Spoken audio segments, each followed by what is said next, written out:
K Boges has gained popularity through his no-nonsense, stick to the fundamentals and do them well style of training and information delivery. The fundamentals, while not flashy, are actually the things that we can leverage for some of the biggest changes in terms of our health, our fitness, and our aesthetics. While he makes it clear that he is not dogmatic about any training split, he generally offers information around calisthenic bodyweight training methods.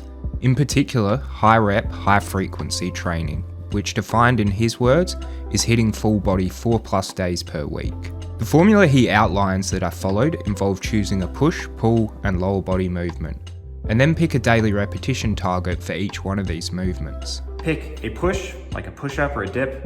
Pick a pull, like a row or a pull-up. Pick a lower body movement, like a squat or a lunge, and then pick a daily repetition target for each one of these exercises. One of the main limitations I was initially concerned about when adopting this style of training was overuse injury, which is an injury such as tendonitis that occurs from doing the same movement pattern repeatedly. I had pre-existing elbow tendonitis from tennis, so was mindful about anything that could potentially exacerbate this issue. The good news is that Boges is aware of this concern and suggests that we use more variety in exercises as a potential workaround. With this advice in hand, I decided to alternate between doing push-ups, pull-ups, and squats one day, then dips, rows, and lunges the following day, as well as using different variations of the movements each set. For example, first set would be narrow grip pull-ups, next set neutral pull-ups, next set wide pull-ups. Keep in mind I only trialed this method for a week, so I can't comment on the utility of doing this method over an extended period.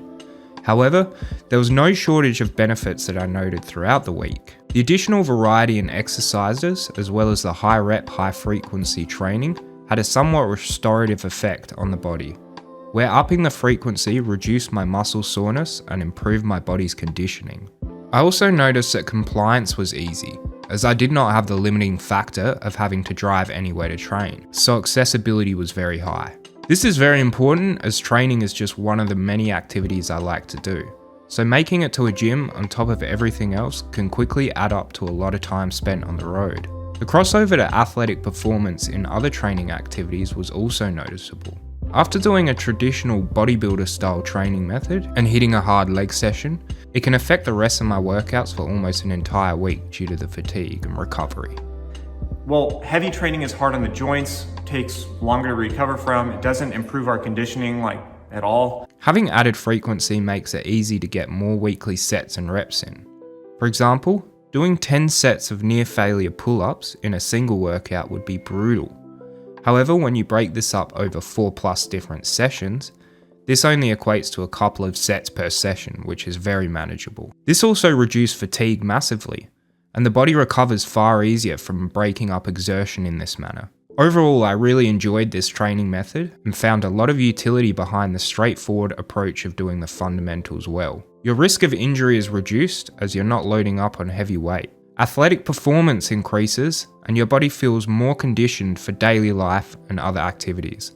And there are no real limiting factors such as equipment requirements or needing a gym. Alright, so the real secret to getting good results from your training is to train in a way that allows you to be consistent over time, because building muscle and burning fat are processes that accumulate over months and years. And one of the most common barriers that prevents people from being consistent is the time commitment required for productive training. Make sure to follow Kyle's channel, as the advice he gives is research-based and highly practical. As always, thanks for tuning in for this week's video. I really enjoyed switching up my training and trying something new for the week, so let me know if these weekly challenges are something you'd like to see more of. Cheersies. And when the end comes, I want to know that I did everything within reason to maximize the time I have with the people I care about. So train well, eat well, sleep well, and enjoy the ride.